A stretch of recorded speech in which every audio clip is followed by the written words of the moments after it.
നമസ്കാരം സുഹൃത്തുക്കളെ, മാരിയോയാണ്.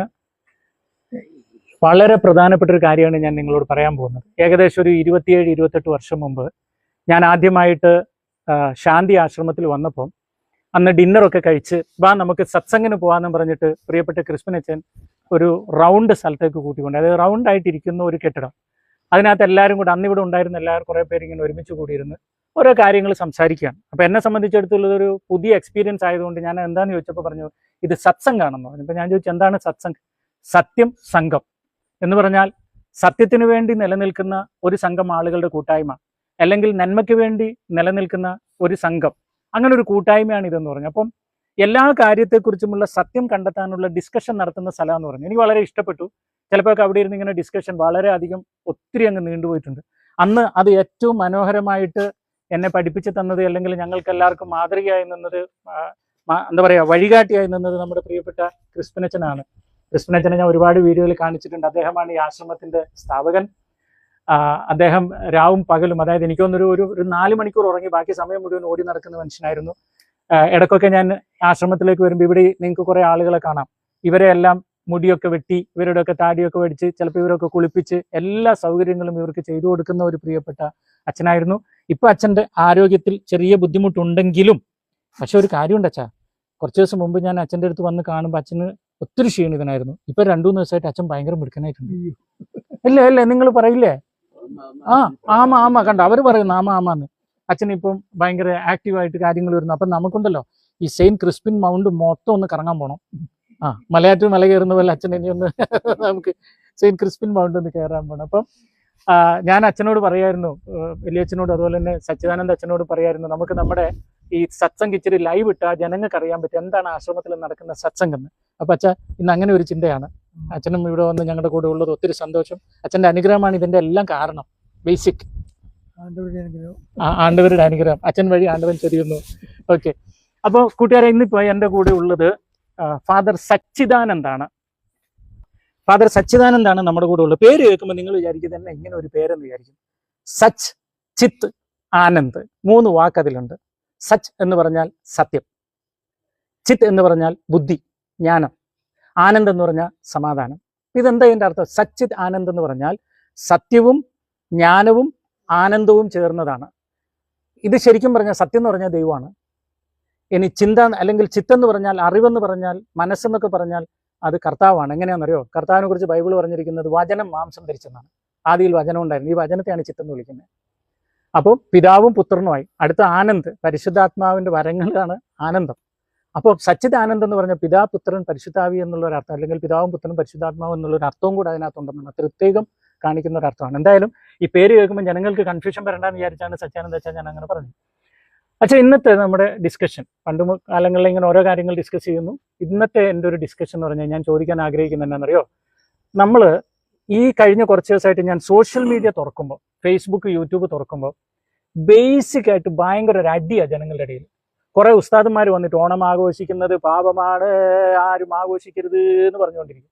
കുറെ വൈദികരും വന്നിട്ട് ഓണം ക്രിസ്ത്യാനിക്ക് ചേർന്നതല്ല എന്ന് പറയും. കുറെ പെന്തക്കോസ്തുകാരും കുറെ പ്രൊട്ടസ്റ്റന്റുകാരും എല്ലാം കയറിയിട്ട് ഓണം മഹാപാപമാണ്, ഓണം ആഘോഷിക്കരുത്, അത് അന്യമത ആചാരമാണ്. പഴയ നിയമത്തിൽ പറഞ്ഞിട്ടുണ്ട് നിങ്ങൾ അവിടെ ചെല്ലുമ്പോൾ മറ്റു മതക്കാരെ ആചരിക്കരുതെന്ന്. അതുകൊണ്ട് ഓണം ക്രിസ്ത്യാനിക്ക് നഖശികാന്തം എതിർപ്പാന്നാണ് പറയുന്നത്. ഞാനത് സച്ചിദാനന്ദ അച്ഛനോട് ചോദിക്കാനുള്ള കാര്യം, സച്ചിദാനന്ദ അച്ഛൻ്റെ പേര് തന്നെ ഒരു ഇന്ത്യൻ പേര്. ഇട്ടിരിക്കുന്ന ജപമാല നോക്കിയാൽ അങ്ങനെ, ഇട്ടിരിക്കുന്ന കാവി വസ്ത്രം നോക്കിയാൽ അങ്ങനെ, ലോഹയാണ്, അച്ഛനാണ്, പക്ഷെ എങ്കിൽ പോലും ഒരു ഇന്ത്യൻ സന്യാസിയാണ്. ഇപ്പൊ ഇരിക്കുന്ന ആലിന്റെ ചോട്ടിലും എല്ലാം കൂടെ പക്ക ഒരു ഇന്ത്യൻ കൾച്ചറിലാണ് നമ്മൾ ഇവിടെ ഇരിക്കുന്നത്. അപ്പൊ എൻ്റെ ഒരു ചോദ്യം, സത്യം പറയണം, ഹൃദയത്തിൽ നിന്ന് പറയണം, ജനങ്ങളെ സന്തോഷിപ്പിക്കാനോ അല്ലെങ്കിൽ ഒരു മോഡറേറ്റീവ് ആൻസറോ അല്ല. നമ്മൾ ഇലക്കും ഉള്ളിനും തൊടാതെ മറുപടി പറയുന്ന ഒരു പരിപാടി പൊതുവെ അച്ഛന്മാർക്കുണ്ട്. അങ്ങനെ ആവരുത് സച്ചാനന്ദ അച്ഛൻ. സത്യം പറയണം, ഓണം നമ്മൾ ആഘോഷിക്കാൻ പാടുണ്ടോ ഇല്ലയോ? തീർച്ചയായിട്ടും ഓണം നമ്മൾ ആഘോഷിക്കേണ്ടത് തന്നെ. അതായത് കേരള ഗവൺമെന്റിന്, നമ്മുടെ സ്റ്റേറ്റ് ഗവൺമെന്റ് ഒരു ഓർഡർ ഇട്ടാൽ അത് ആ ഇടുന്ന ഓർഡറുകളെല്ലാം അനുവർത്തിക്കാൻ നമ്മൾ ഈ കേരളത്തിലുള്ള എല്ലാവരും ബാധ്യസ്ഥരാണ്. കേരളത്തിൽ എന്നല്ല, എനിക്ക് തോന്നുന്നത് ഏത് രാജ്യത്തായാലും ആ രാജ്യത്തിന്റെ ഭരണകർത്താക്കന്മാരെ നമ്മൾ അനുസരിക്കണം. ബൈബിളിലും അങ്ങനെ തന്നെ ഈശോ പറയുന്നുണ്ട്, ദൈവത്തിനുള്ള ദൈവത്തിനും സീസണിനുള്ളത് സീസണും. പൗലോസ്ലീഹം പറയുന്നുണ്ട് അതുപോലെ. ഉന്നതത്തിൽ നിന്ന് അല്ലാതെ ഒരധികാരവും നിലനിന്നിട്ടില്ലെന്ന് പറയുന്നത്. ഏത് അധികാരം വന്നാലും ദൈവം അനുവദിച്ചിട്ടുണ്ട്. അതുകൊണ്ട് തീർച്ചയായും നമ്മൾ നമ്മുടെ ഭരണകർത്താക്കളെ അനുസരിക്കണം.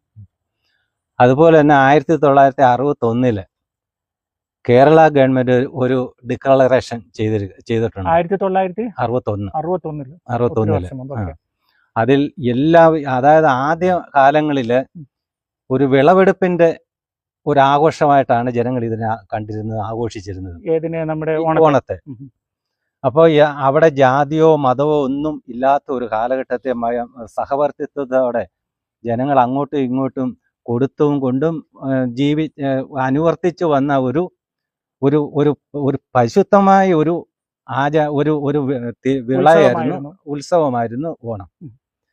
വീണ്ടും ഇങ്ങനെ അതിനുശേഷം 2024 സീറോ മലബാർ ഒരു ഡിഗ്രി ഇറക്കിയിട്ടുണ്ട്. അതായത് ഓണത്തെ ക്രിസ്ത്യാനികളെല്ലാം ആഘോഷിക്കണം. അത് ഉൾക്കൊള്ളുന്ന ആചാരങ്ങളോ മതപരമായ വിശ്വാസങ്ങളെ നമ്മൾ അനുവർത്തിക്കേണ്ട ആവശ്യമില്ല. ജനങ്ങളോട് ചേർന്ന് കേരളത്തിൻ്റെ ഒരു ദേശീയ ഉത്സവം എന്ന ആ മഹത്തരമായ കാര്യത്തെ വിചാരിച്ച് നാം ക്രിസ്ത്യാനികളെല്ലാവരും, ഹിന്ദു എന്നോ ക്രിസ്ത്യൻസ് എന്നോ മുഹമ്മദിയരെന്നോ ഒരു വ്യത്യാസം, എല്ലാവർക്കും സ്വതന്ത്രമായ കാഴ്ചപ്പാടുകളോട് കൂടി ആചരിക്കുവാൻ പറ്റിയ നമ്മുടെ ദേശീയ ഉത്സവമാണ് ഓണം. அது நீங்க எல்லாம் தமிழ் தானே, நீங்க ஓணத்தை பற்றி கேள்விப்பட்டதுண்டா? நீங்க ஓணத்தை பற்றி கேள்விப்பட்டதுண்டா? கன்னியாகுமரி மாவட்டத்தில் ஓணம் கன்னியாகுமரி மாவட்டத்தில் ஓணம் ஃபேமஸா? அப்போ இந்த வருஷம் நமக்கு இங்கே நல்லா ஓണം സെലിബ്രേറ്റ് பண்ணணும். ഇപ്പൊ കൂട്ടുകാർ, ഇപ്പം സച്ചിദാനന്ദ അച്ഛൻ നമ്മളോട് പറഞ്ഞത് എന്താന്ന് ചോദിച്ചു കഴിഞ്ഞാൽ 1961 സംസ്ഥാന ഗവൺമെന്റ് ഓണത്തെ ഒരു ദേശീയ കേരളീയരുടെ എന്താ പറയുക ഉത്സവമായി പ്രഖ്യാപിച്ചിട്ടുണ്ട്. അപ്പം നമ്മൾ അതായത് നമ്മുടെ സംസ്ഥാനത്ത് ജീവിക്കുമ്പോൾ സംസ്ഥാനം എന്താണോ പറഞ്ഞത് അതനുസരിക്കുമ്പോൾ തീർച്ചയായും നമ്മളത് ചെയ്യണം. രണ്ടാമത്തെ കാര്യം, സീറോ മലബാർ സഭയുടെ ഡോക്ടറിനൽ കമ്മീഷന്റെ ലേഖനത്തെക്കുറിച്ചാണ് പറഞ്ഞത്. അത് വളരെ മനോഹരമായിട്ട് സഭ പറയുന്നുണ്ട്. ദൈവവിശ്വാസം അതിൽ ഉൾപ്പെടുത്താതെ ഒരു ദേശീയ ഉത്സവമായിട്ട് നന്നായിട്ട് അത് നമുക്ക് ആചരിക്കാം. പക്ഷെ ഞാനൊരു കാര്യം പറയാം സച്ചാൻ്റെ അച്ഛൻ, വേറൊരു വിശ്വാസത്തിൽ നിന്നൊക്കെ യേശുവിനെ സ്വീകരിച്ച് വന്ന ഒരാളാണ്. അച്ഛൻ അറിയാമല്ലോ, ഞാൻ അതിനെക്കുറിച്ച് ഡീറ്റെയിൽ പറയണ്ട. എൻ്റെ കാഴ്ചപ്പാടിൽ ഓണം എന്ന് പറഞ്ഞാൽ അത് കണക്ട് ചെയ്ത് വെച്ചിരിക്കുന്നു, ഓണത്തെ പിടിച്ച് കെട്ടിയിരിക്കുന്നത് ശരിക്കും പറഞ്ഞാൽ മഹാബലി, പിന്നെ വാമനൻ എന്ന് പറഞ്ഞാൽ ശരിക്കും മഹാവിഷ്ണു തന്നെയാണ്. പിന്നെ ഈ ഓണത്തപ്പൻ തൃക്കാക്കര അമ്പലവുമായിട്ട് ബന്ധപ്പെട്ട് കിടക്കുന്നത്, ഇത് ശരിക്കും ഹൈന്ദവ മിത്തുമായി പൂർണ്ണമായി ബന്ധപ്പെട്ടിരിക്കുന്ന ഒരു സംഭവമാണ്.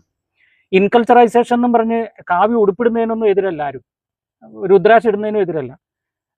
പക്ഷേ നമ്മൾ ഈ ഹൈന്ദവ ആചാരത്തെ നമ്മൾ കത്തോലിക്കരുടെ ഇടയിൽ കൊണ്ടുവന്നിട്ട് ഓണം ആഘോഷിക്കണം എന്ന് പറയുന്നത് ഉള്ളിൽ ഇച്ചിരി ബുദ്ധിമുട്ടുണ്ട് അത് സ്വീകരിക്കാൻ. ഞാൻ തുറന്നു പറയാണ്. ഇപ്പൊ സച്ചാൻ സ്വാമി അല്ലെങ്കിൽ സച്ചാനന്ദ അച്ഛൻ അതിനെക്കുറിച്ചുള്ള കാഴ്ചപ്പാടെന്താ? കാരണം ഇതിൽ മഹാബലി ഉണ്ട്, വാമനനുണ്ട്, തൃക്കാക്കരപ്പൻ, ഇതെല്ലാം വരുന്ന ആളുണ്ട്. എന്താണ് സച്ചാനന്ദ അച്ഛൻ അതിനെക്കുറിച്ച് തോന്നുന്നത്? എൻ്റെ സ്വതന്ത്രമായ ഒരു കാഴ്ചപ്പാടും ആശയം എന്തെന്നാൽ, മഹാബലി എന്ന ആ നീതിമാനായ ഒരു രാജാവ് അതൊരു നന്മയുടെ പ്രതീകമാണ്. ഓക്കെ. വാമൻ എന്ന് പറയുന്നത് അതായത് ഒരു അഹങ്കാരത്തിന്റെ അസൂയയുടെ ഒരു പ്രതീകമാണ്. ഒരാൾ നന്മയുടെ പ്രതീകം, ഒരാൾ അസൂയയുടെ പ്രതീകം. അതെ. ഓക്കെ. അപ്പോൾ ഈ മഹാബലി ജനങ്ങളുടെ ക്ഷേമം മാത്രം ആഗ്രഹിക്കുകയും ജനങ്ങൾക്ക് വേണ്ടതെല്ലാം ചെയ്തു കൊടുക്കുകയും ചെയ്ത തൻ്റെ ആവശ്യത്തെക്കാൾ ഉപരിയായി ജനങ്ങളുടെ സ്വസ്ഥമായ ജീവിതവും സ്വൈര്യമായ ആ ജീവിതമൊക്കെ ആഗ്രഹിച്ച നീതിമാനായ ഒരു വ്യക്തിയായിരുന്നു മഹാബലി. അങ്ങനെ നോക്കുമ്പോൾ നന്മ ഒരു വ്യക്തി ചെയ്യാൻ ആഗ്രഹിക്കുമ്പോൾ അതിന് എതിരായിട്ട് ഒരു വിരുദ്ധ ശക്തി ഉണ്ടാകാൻ സാധ്യതയുണ്ട്. അത് നമ്മുടെ ഓരോരുത്തരുടെയും ജീവിതത്തിൽ നമ്മളെ എക്സാം ചെയ്താലും നമ്മുടെ സമൂഹത്തിൽ, നമ്മുടെ സൊസൈറ്റിയിൽ എല്ലാം നോക്കുക, ഈ പ്രതിഭാസം വളരെ അച്ചിട്ടുറപ്പിച്ചിരിക്കുന്ന മാതിരിയാണ്. ആര് നന്മ ചെയ്യാൻ പുറപ്പെടുന്നു അവന് എതിരായിട്ട് നിലകൊള്ളുക, അവനെതിരായിട്ട് വിരുദ്ധമായി, അവൻ്റെ പ്രവൃത്തികളെ വിരുദ്ധമായി അവനെ താറടിച്ച് സംസാരിക്കുക, ഇതൊക്കെ നമ്മുടെ ഒരു സ്വഭാവമായിരിക്കുക, പൊതുജനങ്ങളുടെ സ്വഭാവമായിരിക്കും. അങ്ങനെ ആയേക്കാൻ പാടില്ല. അതുപോലെ തന്നെ ക്രിസ്തു നന്മയ്ക്ക് വേണ്ടി നിലകൊള്ള ഒരു വ്യക്തി, അതേപോലെ തന്നെ പാപത്തിൻ്റെ അടിമത്തത്തിൽ നിന്ന് ജനങ്ങളെ മീட்காനായിട്ട് രക്ഷിക്കാനായിട്ട് വന്ന ഒരു ദൈവം. അദ്ദേഹത്തിന് ഇത് തന്നെയാണ് കിട്ടിയത്. എല്ലാം ഉണ്ടായിട്ടും തന്നെ ഇല്ലായ്മപ്പെടുത്തുകൊണ്ട് മറ്റുള്ളവരുടെ ആ അധർമ്മത്തിനെ തൻ്റെ ചുമലിൽ ഏറ്റിക്കൊണ്ട് നമുക്ക് രക്ഷ നേടിത്തന്ന ഒരു വ്യക്തിയാണ് യേശു. ഇപ്പൊ താങ്കളുടെ ജീവിതത്തിലേക്ക് വന്ന സോഷ്യൽ മീഡിയയിലൊക്കെ താങ്കളെ ജീവിതത്തെ താങ്കൾ നന്മ ചെയ്തുകൊണ്ട് താങ്കളെ പറ്റി ഇതുവരെയും ഒരു ഒരു എന്താണ് ഒരു മോശമായിട്ടുള്ള ഒരു ഇതൊന്നും അല്ല, പണത്തിന്റെ കാര്യത്തോ മറ്റു രീതിയിലായിട്ട് മോറൽ ഇതിലൊന്നും ആരും എനിക്ക് താങ്കളെ പറ്റി അങ്ങനെ ഒരു ഇത് വന്നിട്ടില്ല. അല്ല, ഞാൻ പറയട്ടെ, ഇപ്പൊ താങ്കൾക്കും എന്റെ ഒരു കാഴ്ചപ്പാട് താങ്കൾക്ക് ഇത് തന്നെയാണ് സംഭവിച്ചിരിക്കുന്നത്. താങ്കൾ ഇറങ്ങിപ്പോഴപ്പെട്ട അത് സച്ചാൻ അച്ഛനായാലും ക്രിസ്ത്യനച്ഛനായാലും ഭൂമിയിൽ ആരായാലും നന്മ ചെയ്യാൻ ഇറങ്ങി പുറപ്പെട്ടാൽ നമ്മളെ ഉപദ്രവിക്കാൻ കുറച്ചുപേരും ഉണ്ടാവും എന്നുള്ള ഒരു സത്യമാണ്. At is reality. കൂട്ടുകാരെ, ഇപ്പൊ ഇത്രയും നേരം അച്ഛൻ പറഞ്ഞതിന്റെ ഞാനൊരു ചെറിയൊരു തിരുത്തു തരികയാണ്. അച്ഛൻ പറഞ്ഞതിലല്ല, അച്ഛന്റെ സംസാരത്തിൽ. അച്ഛന്റെ ഒരു പ്രത്യേകത, അച്ഛൻ ഇവിടെയായിട്ട് ഏകദേശം 10-40 വർഷമായി തമിഴ്നാട്ടിലായിട്ട്. അപ്പൊ അച്ഛന് മലയാളം ഇച്ചിരി വഴങ്ങാത്തത് കൊണ്ട് ഇടയ്ക്ക് തമിഴ് കയറി വരുന്ന മലയാളമാണ്. എല്ലാവർക്കും മനസ്സിലാവുന്നുണ്ടോ എന്ന് എനിക്കറിയില്ല. അല്ലേ, ശരിയല്ലേ? ഇച്ചിരി തമിഴ് അതിൽ കയറി വരുന്നു. അതുകൊണ്ട് തന്നെ ഇച്ചിരി വിക്കി പിടിച്ചൊക്കെ സംസാരിക്കേണ്ടി വരുന്നു, ആലോചിക്കേണ്ടി വരുന്നു എന്നുള്ളൊരു സംഭവമേ ഉള്ളൂ. അല്ലെങ്കിൽ സച്ചാനന്ദ് അച്ഛൻ പറഞ്ഞ കാര്യം ഞാനൊന്നും കൂടി ക്ലാരിഫൈ ചെയ്തോട്ടെ, എനിക്കത് മനസ്സിലായത് കറക്റ്റാണോ. അതായത് മഹാബലി എന്ന ഒരു മഹാനായ അല്ലെങ്കിൽ നല്ലൊരു മനുഷ്യൻ, നന്മ മാത്രം ചിന്തിച്ച് ചെയ്തൊരു മനുഷ്യൻ, പെട്ടെന്ന് അയാളോട് വാമന അസൂയ വരുന്നു. ആ അസൂയ വന്നിട്ട് ഉപദ്രവിക്കാൻ വരുന്നു. അപ്പം അതിലൊരു മോറൽ പാഠമുള്ള, നന്മ ചെയ്താൽ ഒരു അസൂയാലും ഉണ്ടാവും, ശത്രു ഉണ്ടാവും എന്ന് ഉറപ്പിക്കുക. 2, ഈ ശത്രു വന്നിട്ട് ഭൂമിയൊക്കെ ചോദിക്കുമ്പോഴും എന്നെ പറ്റിച്ച് ഇതെല്ലാം കൈക്കലാക്കി എന്നെ തകർക്കാനാന്ന് അറിഞ്ഞിട്ടും ആ മഹാബലി അവിടെ തല കുനിച്ചു കൊടുക്കുന്നു, അല്ലേ, വിട്ടുകൊടുക്കുന്നു. അതാണ് ഈ ക്രിസ്തുവുമായി ഉപമിച്ച് പറഞ്ഞത്. ആളുകൾക്ക് അത് കേൾക്കുമ്പോൾ എന്താ പറയുക, തമിഴ് മലയാളം മിക്സ് ചെയ്തുകൊണ്ട് കൃത്യമാവില്ല. എനിക്കാണെങ്കിൽ സച്ചാനന്ദ അച്ഛൻ ഇത്രയും വർഷത്തെ പരിചയം ഉള്ളതുകൊണ്ട് എനിക്ക് മനസ്സിലാവും. ജനങ്ങൾക്ക് അതിൻ്റെ ഇത് ക്ലാരിറ്റി വരാത്തുണ്ട്. അത് കഴിഞ്ഞിട്ട് ക്രിസ്തുവുമായി അതിനെ ഒന്ന് കമ്പയർ ചെയ്തതാണ് വളരെ മനോഹരമായത്. അതായത് യേശുവും നന്മ ചെയ്ത് കടന്നുപോയി, യേശുവിന് ജനങ്ങൾ ദ്രോഹിക്കുന്ന അറിയായിരുന്നു, എന്നിട്ടും ഈശോ തല കുനിച്ചു കൊടുത്തു എന്നുള്ളൊരു ഭാഗമാണ്. വളരെ നല്ലൊരു പോയിന്റ് ആയി പോയത്. കാരണം അത് കൂട്ടുകാർ ശ്രദ്ധിക്കണം. ഇപ്പം ഒരു മരിച്ചവനോട് യേശു പറഞ്ഞു എഴുന്നേക്കാൻ പറഞ്ഞപ്പോൾ അപ്പം എഴുന്നേറ്റു, കാറ്റിനോട് നിൽക്കാൻ പറഞ്ഞപ്പോൾ നിന്നു, കടലിനോട് ശാന്തമാകാൻ പറഞ്ഞപ്പോൾ ശാന്തമായി. ആ യേശുവിന് വേണമെങ്കിൽ കുരിശിൽ ഇങ്ങനെ ആണിയാടിയൊക്കെ കണ്ട് നിൽക്കുന്ന സമയത്ത് പീലാത്തോസിനെയും മൊത്തം റോമൻ പടയാളികളെയും നോക്കിയിട്ട് നിങ്ങളൊക്കെ കല്ലാകട്ടെ എന്ന് പറഞ്ഞാൽ പരിപാടി അവിടെ തീരുമായിരുന്നു, എല്ലാവരും അവിടെ കല്ലായി നിന്നു പോയാണ്. പക്ഷെ അവിടെ ഈശോ സ്വമേധയാ തോറ്റു കൊടുത്തു. അപ്പം നന്മ ചെയ്യുന്നവർക്ക് ശത്രുക്കൾ ഉണ്ടാകും. ശത്രുക്കൾ ഉണ്ടായാലും നമ്മൾ ഒളിച്ചോടി പോകരുത്, നന്മ ചെയ്തുകൊണ്ടേ പോകണം. അവർ നമ്മളെ തോൽപ്പിക്കുന്ന ഒരു സാഹചര്യം വേണ്ടി വന്നാൽ നമ്മൾ വിട്ട് കൊടുക്കണം. ഞാൻ പലയിടത്തും അങ്ങനെ ട്രൈ ചെയ്ത് നോക്കിയൊരു കാര്യമാണ് കേട്ടോ. ഇത് വളരെ മനോഹരമായിട്ടുണ്ട്. അപ്പൊ എൻ്റെ ഒരു ആഗ്രഹമാണ് സച്ചാനന്ദ അച്ഛാ, നമുക്ക് ഈ സത്സംഗ് എന്ന് പറയുമ്പോൾ നേരത്തെ പറഞ്ഞ പോലെ സത്യത്തിന് നിലനിൽക്കുന്ന ഈ സംഘം ഇതിങ്ങനെ നമുക്ക് എല്ലാ ദിവസവും ലൈവ് പോകാൻ പറ്റിയില്ലെങ്കിലും അറ്റ്ലീസ്റ്റ് ആഴ്ചയിൽ 1-2 ദിവസമൊക്കെ ആനുകാലിക വിഷയങ്ങളുമായി അതത് ദിവസം നടക്കുന്ന വിഷയങ്ങളും അതിനുള്ള ഒരു ആത്മീയമായ അല്ലെങ്കിൽ ഒരു സ്പിരിച്വലായ അതിൻ്റെ ഒരു പ്രതിവിധിയെക്കുറിച്ചുമുള്ള ഒരു ഡിസ്കഷൻ പോലെ എല്ലാ വിഷയങ്ങളും രാഷ്ട്രീയമായും മതപരമായും സാമുദായികപരമായും എന്താ പറയുക കുടുംബപരമായും കമ്മ്യൂണിറ്റിപരമായും ഏത് വിഷയത്തിലും നമുക്കൊരു സത്സംഗ ഡിസ്കഷൻസ് ഇങ്ങനെയുള്ള കൊണ്ടുവരുന്നത് നന്നായിരിക്കും, അല്ലേ? തീർച്ചയായും. കൂട്ടുകാരെ, നിർത്തുന്നതിന് മുമ്പ് എനിക്ക് വേറൊരു കാര്യം കൂടെ പറയാനുണ്ട്. ഈ ശാന്തി ആശ്രമം എന്ന് പറഞ്ഞാൽ 35-40 വർഷത്തോളം പഴക്കമുള്ള ഒരു ആശ്രമമാണ്. ആശ്രമത്തിലുള്ള കുറച്ച് നമ്മുടെ ഫാമിലി മെമ്പേഴ്സാണ് കുറച്ച് പേര് ഇവിടെ ഇരിക്കുന്നത്. കുറച്ച് പേര് ആഹാരവും അതുപോലെ തന്നെ വിശ്രമത്തിലും മറ്റുമൊക്കെയാണ്. പറയാൻ വരുന്ന ഇത്രയേ ഉള്ളൂ. നിങ്ങൾ കേരളത്തിൽ നിന്ന് എന്തെങ്കിലും ഒരു ആവശ്യത്തിന് തിരുവനന്തപുരത്തും കന്യാകുമാരിയും വരികയാണെങ്കിൽ തീർച്ചയായും നിങ്ങൾ ആശ്രമം ഒന്ന് വിസിറ്റ് ചെയ്യണം. ഇത് നാഗർകോവിലിൽ നിന്ന് 10-14 കിലോമീറ്റർ ഡിസ്റ്റൻസിൽ, അല്ലേ? എത്ര കിലോമീറ്റർ ഉണ്ട്? 13 കിലോമീറ്റർ ഉള്ളൂ നാഗർകോവിലിൽ നിന്ന്. അപ്പം നാഗർകോവിൽ റെയിൽവേ സ്റ്റേഷൻ ബസ് സ്റ്റാൻഡിൽ നിന്നൊക്കെ ആ ദൂരമേ ഉള്ളൂ. പിന്നെ ഇവിടെ തൊട്ടടുത്ത് തന്നെയാണ് ഞാൻ പറഞ്ഞല്ലോ ആരുൾവാമൊഴി. അത് കാണേണ്ട ഒരു സ്ഥലമാണ്. അവിടെ 2-3 സ്ഥലങ്ങളുണ്ടല്ലോ കാണാൻ. അച്ഛൻ ഇന്ന് എന്നോട് പറഞ്ഞു, ഞാൻ കാണാത്ത സ്ഥലം ഒന്ന് പറയാമോ? ഒന്ന് മുട്ടിടിച്ചാൻ പാറ. അതെന്താ അവരെ പീഡിപ്പിച്ചോണ്ടിരിക്കുമ്പം അവർ വെള്ളം ആവശ്യപ്പെടുമ്പം ഇവര് ഏതാണ്ട് മോശമായ ചീഞ്ഞ നാറിയ വെള്ളം കൊടുക്കും. അദ്ദേഹം കൈകൊണ്ട് ഇടിക്കുകയോ അതിൽ നിന്നൊരു പാറ, ആ വെള്ളം ഇപ്പോഴും എത്ര ഒരു കരിമ്പാറയാ, എത്ര വേനൽ വന്നാലും ശരി അതിനകത്ത് ഇപ്പോഴും വെള്ളം അതേപോലെ. കൂട്ടുകാർ കാണേണ്ട ഒരു അത്ഭുതമാണ്. അതായത് ഈ ദേവസഹായം വിശുദ്ധൻ അല്ലെ രക്തസാക്ഷിയായ അദ്ദേഹത്തെ വെള്ളം കിട്ടാതെ ദാഹിച്ച് നാക്ക് നീട്ടിയപ്പോൾ അഴുക്ക് ചാലിൽ നിന്ന് വെള്ളം കോരി കൊടുത്തപ്പോൾ അദ്ദേഹത്തെ കെട്ടിയിട്ട് ആ പാറ കെട്ടിടിക്കുകയും അത് പിളർന്നിട്ട് വെള്ളം വരികയും ചെയ്തു. ആ വെള്ളം ഇപ്പോഴും ഞാനും അവിടെ പോയിട്ടുണ്ട്. അത് വളരെ പ്രധാനപ്പെട്ട ഒന്നാണ്. ഞാൻ പോകാത്തൊരു സ്ഥലവും കൂടെ എന്നോട് ഇന്ന് പറഞ്ഞു തന്നു. അത് നാറുകോലിൽ തന്നെ പാർവതിപുരം എന്ന് പറയും. പാർവതിപുരം. അത് ഈ ദൈവസഹായം വെള്ള കെട്ടിയിട്ട് അടിക്കുകയും പീഡിപ്പിക്കുകയും ചെയ്തൊരു സ്ഥലം. ഈശോയെ മറ്റേ ആ കല്ലെ കെട്ടിയിട്ട് അടിച്ചതുപോലെ അതെ. ഒരു മരത്തെ അതെ കെട്ടിയിട്ട് അതെ. ആ മരം ഇപ്പോഴും അവിടെ ഉണ്ടോ? മരം മേലെ പെരുവിള എന്ന് പറയാം. മേലെ പെരുവിള അതിന്റെ അടുത്തേക്ക് അതും തീർച്ചയായിട്ടും അതും പോയി കാണേണ്ടത്. കാണാൻ ഇപ്പൊ അവിടെ ഒരു ഷ്രൈനും അല്ല. ഓക്കെ. അപ്പൊ പലപ്പോഴും കേരളത്തിൽ നിന്ന് വരുന്നവർ നേരെ കാറ്റാടി മലയിൽ പോയിട്ട് അങ്ങ് പോകും. ഈ സ്ഥലം തീർച്ചയായിട്ടും ഇതും കാണണം. ഇങ്ങനെ 3 പ്രധാനപ്പെട്ട സ്ഥലങ്ങൾ. ഇപ്പൊ 2-3 കാറ്റാടി മല. അപ്പൊ ഇങ്ങനെ 3 സ്ഥലങ്ങളും പിന്നെ നമ്മുടെ ആശ്രമവും ശാന്തി ആശ്രമം. കാരണം ഇത് സെയിന്റ് ക്രിസ്പിൻ മൗണ്ട് ആണ്. അപ്പൊ ഇവിടെയും നമ്മൾ തീർച്ചയായും വരേണ്ടതാണ്. തൊട്ടടുത്താണ്. എല്ലാ മാസവും എന്ന പോലെ ഞാനിപ്പോൾ ഒരു പ്ലാൻ ചെയ്തിട്ടുണ്ട്. ചാലക്കുടിയിൽ നിന്നും തൃശ്ശൂർ ഭാഗത്തു നിന്നും ഒരു വിശുദ്ധ യാത്ര ബസ്സിനകത്ത് വചനം പ്രഘോഷിച്ചുകൊണ്ടാണ്. അതായത് 10-30-40 പേരുണ്ടെങ്കിൽ ആ 40 പേർക്കും അവിടുന്ന് ബസ് എടുക്കുമ്പോൾ തന്നെ നമ്മൾ എന്താ പറയുക, സ്തുതിഗീതങ്ങളും അതുപോലെ തന്നെ വചന പ്രഘോഷണമായിട്ടുള്ള യാത്രയാണ്. ഇവിടെ വരുന്നു, നമ്മൾ ആശ്രമത്തിലും വരുന്നു. അതുപോലെ തന്നെ ദേവസഹായം മൗണ്ട്, മുട്ടടിച്ചാമ്പാറ, അതുപോലെ കെട്ടിയിട്ടെന്ന് പറഞ്ഞ സ്ഥലപ്പേരൊന്നും കൂടെ പാർവതിപുരം. അവിടെ നമ്മൾ പോകുന്നു. അത് കഴിഞ്ഞ് തിരിച്ച് നമ്മൾ ഇവിടുന്ന് പോകുന്ന വഴിക്ക് ഇച്ചിരി ഉല്ലാസവും കൂടെ അതിൽ മിക്സ് ചെയ്യണം. നമ്മൾ 2-3 ബീച്ചുകൾ, കോവളം, കന്യാകുമാരി ബീച്ച് കാണേണ്ടതാണ്. കാരണം ലോകത്തിൽ ഈ ബീച്ചിന്റെ പ്രത്യേകത എന്താണെന്ന് വെച്ചാൽ ഇങ്ങനെ ത്രികോണാണ്. 3 സൈഡും കടലാണ്. Indian ocean, Arabian ocean, bay of Bengal. അപ്പൊ സൂര്യൻ ഉദിക്കുന്നതും അസ്തമിക്കുന്നതും കടലിൽ കാണാൻ പറ്റും. എല്ലാ സ്ഥലത്തും സൂര്യൻ അസ്തമിക്കുന്നേ കാണുള്ളൂ, ഉദിക്കുന്നേ കാണാൻ പറ്റില്ല. ഇവിടെ സൂര്യൻ ഉദിക്കുന്നതും കാണാം, അസ്തമിക്കുന്നതും കാണാം. നല്ല രസമാണ്. അപ്പൊ കന്യാകുമാരി ബീച്ച്, അതുപോലെ കോവളം ബീച്ച്. അത് കഴിഞ്ഞ് പോകുന്ന വഴിക്ക് നമുക്ക് സെയിന്റ് അൽഫോൻസ് അമ്മയുടെ കബറോടും ചവറാച്ചന്റെ കബറോടും ഒക്കെ വിസിറ്റ് ചെയ്താണ് തിരിച്ച് തൃശ്ശൂരിന് പോവുക. താല്പര്യമുള്ളവർക്ക് അടുത്ത ഈ മാസത്തെ എല്ലാം ബുക്ക് ആയിപ്പോയി, സീറ്റുകൾ കംപ്ലീറ്റ് ആയിപ്പോയതുകൊണ്ടാണ് അടുത്ത മാസത്തിലേക്ക് താല്പര്യമുള്ളവർക്ക് വിളിച്ച് ബുക്ക് ചെയ്യാവുന്നുള്ളൂ. പിന്നെ ക്രിസ്പിനച്ച, അച്ഛനോടൊരു ചോദ്യം. സ്വാമിജി, അച്ഛനെ കാണാൻ വേണ്ടിയിട്ട് ചിലർ എന്നെ ഇങ്ങനെ വിളിക്കുന്നുണ്ട്. ഞങ്ങൾ വന്ന ക്രിസ്പിനച്ഛനെ കാണാൻ പറ്റുമോ എന്നൊക്കെ ചോദിച്ചിട്ട് ഭയങ്കര കൊതി അവർക്ക്. അവരിരുന്ന് ചിരിക്കുന്ന കണ്ട, അച്ഛനോടുള്ള ഇഷ്ടം കണ്ടോ, അച്ഛാന്ന് വിളിച്ചപ്പോഴേക്കും അവർ ചിരിക്കാൻ തുടങ്ങി. അപ്പൊ അച്ഛനൊന്ന് പറയാമോ, അങ്ങനെ ആരെങ്കിലും വന്നാൽ അച്ഛൻ കാണുകയും പ്രാർത്ഥിക്കുകയും ഒക്കെ ചെയ്യുന്നില്ലേ? തീർച്ചയായിട്ടും ഉണ്ട്. അപ്പൊ അവർക്ക് വരാം, ഏത് സമയം വരാം. വേറെ എന്താ അച്ഛന് പറയാനുള്ളത്? പ്രത്യേകിച്ച് അച്ഛന്റെ സക്സസറി സത്സംഗമൊക്കെ കൊണ്ടുപോകുമ്പോൾ എനിക്കും ഭയങ്കര സന്തോഷം, അച്ഛൻ അതിലധികം സന്തോഷം. യെസ്, ഇതിന്റെ ഒരു ആരംഭം.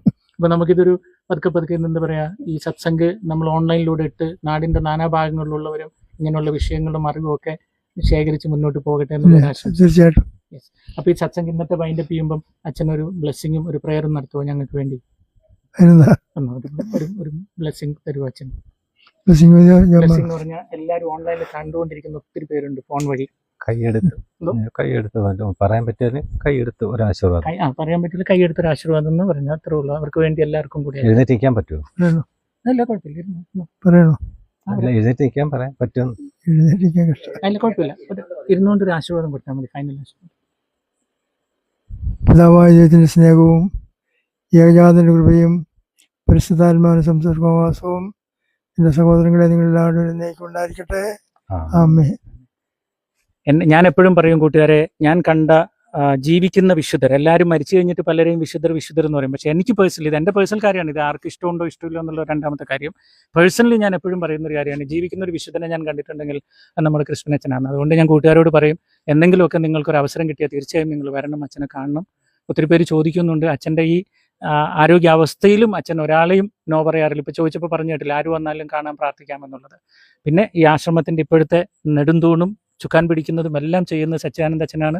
അച്ഛൻ്റെതായ ബാധ്യതകളും ഭാരവും അതിലുണ്ട്. കാരണം നമ്മളിങ്ങനെ നോക്കുമ്പോൾ നല്ല മരച്ചോട്ടിലിരിക്കുന്നു, എല്ലാവരും കൂടെ ക്ലാസ് എടുക്കുന്നു, അല്ലെങ്കിൽ സംസാരിക്കുന്നു, നന്മ ചെയ്യുന്നു എന്നൊക്കെ പറയുമ്പോഴും ഇത് മുന്നോട്ട് പോകണമെങ്കിൽ അതിൻ്റെതായ ബാധ്യതയും കാര്യങ്ങളും ഉണ്ട്. അപ്പം ഞാൻ സച്ചിദാനന്ദ അച്ഛൻ്റെ ഫോൺ നമ്പറും ഈ ഡിസ്ക്രിപ്ഷനിൽ ഇട്ടേക്കാം. നിങ്ങൾ ഏതെങ്കിലും തരത്തിൽ നിങ്ങൾക്ക് സപ്പോർട്ട് ചെയ്യാൻ പറ്റുകയാണെങ്കിൽ തീർച്ചയായും അച്ഛനെയും ആശ്രമത്തെയും മറക്കരുത്, കോൺടാക്ട് ചെയ്യുക.